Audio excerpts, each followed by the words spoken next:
Welcome to day 2 of Misfit March Madness 2019, and a happy Taco Tuesday at that. If you're not gorging on a super burrito filled with everything under the sun, you're doing it wrong. Just don't eat too fast, that would be really awkward. Speaking of awkward situations, let me paint you a picture of how today's review came to be. It was Christmas time, and Sentai Filmworks were having their annual sale, and I was stuffing my carts full to the brim of juicy DVDs. Wanting to explore new prospects, I decided to look for something really obscure that would also be within my budget. Lo and behold, when I changed the search filter to organize by lowest price first, I found this specimen for $2. In my mind, I asked myself, what would the lowest price DVD have to offer, I wonder? With my curiosity piqued, I added the OVA to my cart, and 2 to 3 weeks later, it arrived. Fast forward to now, and boy, do I have something to say. So join me on this journey as we take a brief look into Naisho no Tsubomi, or what I tend to call it as, PUBERTY, the anime. To the synopsis via a random scene change. Bye. Naisho no Tsubomi is a 3-part OVA that follows the life of Tsubomi Tachibana, a 5th grader dealing with rather sensitive issues that occur over the course of her mother's pregnancy. As she comes to learn about the trials and tribulations of her growing body and newfound feelings towards boys, Tsubomi, with the help of her friends, family, and other outside forces, does her best to brave this awkward battlefield known as adolescence. According to Wikipedia, the OVA is but a snippet of a multi-volume series that tells the story of a different girl, always given the name of Tsubomi and a similar appearance. And like the OVA, each episode tackles a different issue about early adolescence. Episode 1 is the period / where do babies come from episode. Episode 2 was about the differences between boys and girls, and 3 pertains to those feelings of love, that usual jazz.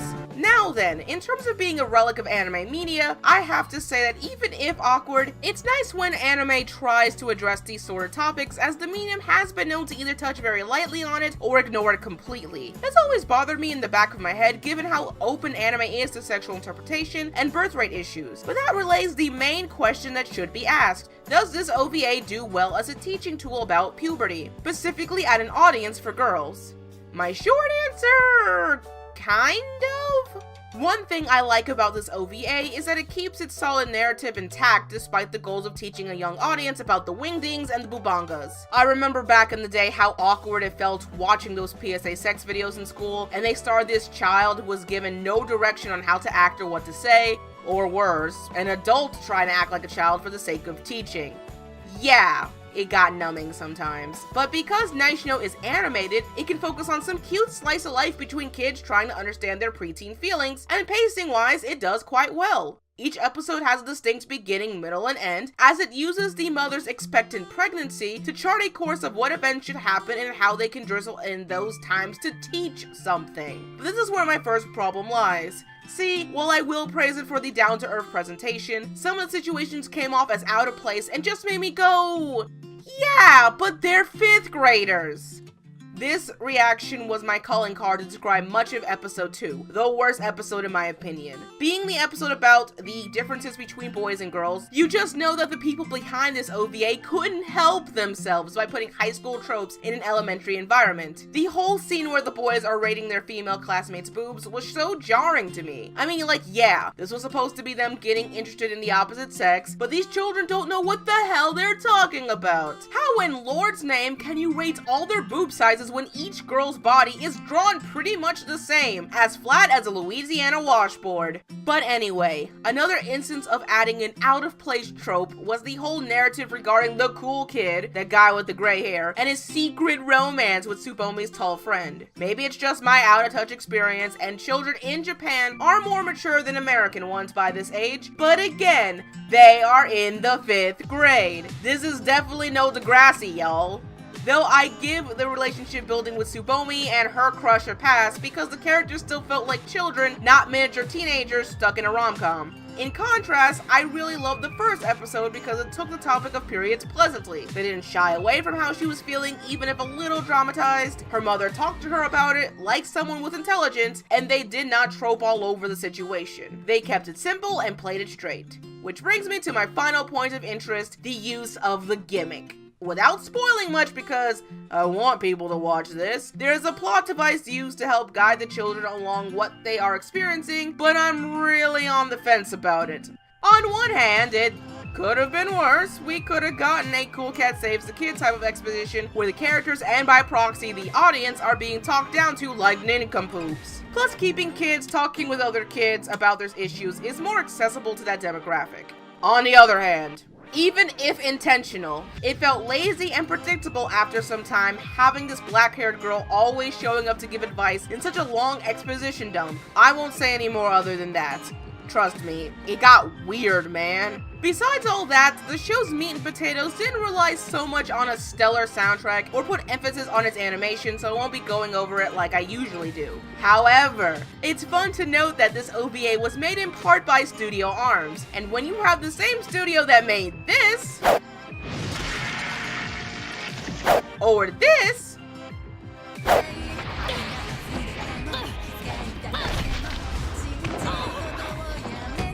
then we are in interesting hands.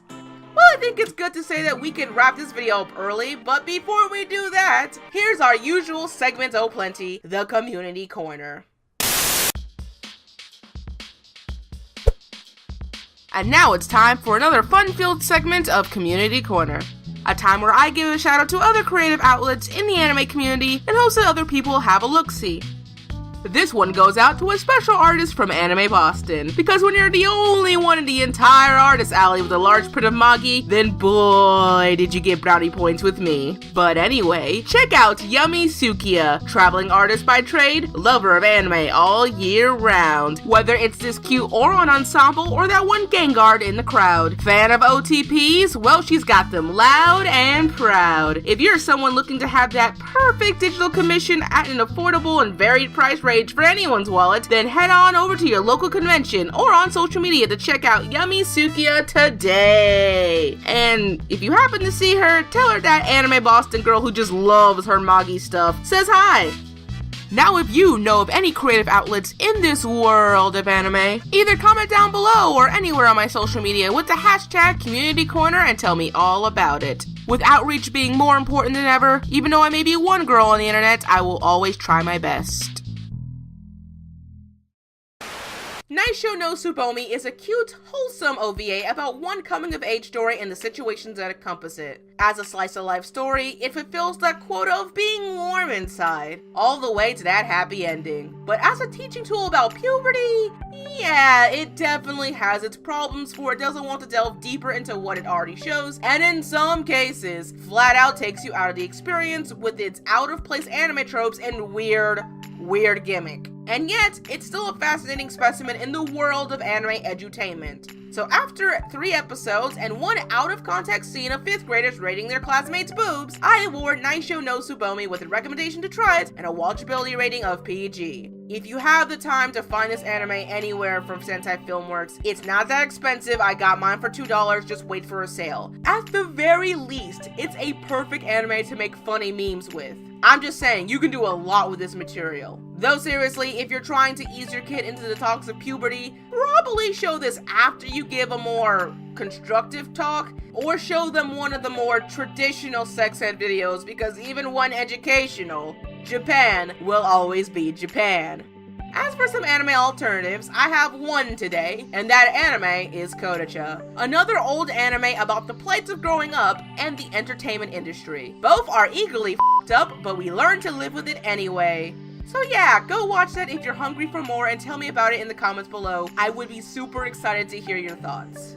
Day 2 is done and another Taco Tuesday completed. I always like making one of these reviews, something old and obscure just to change things up. But now we are heading into my favorite day of the week, Casual Wednesday. For day 3, it's time to return to a certain specimen of perfection. Until then, if you like what I do on the World Wide Web, then how about subscribing to the Anime Misfit today, where the points of relevancy gets shorter every moment.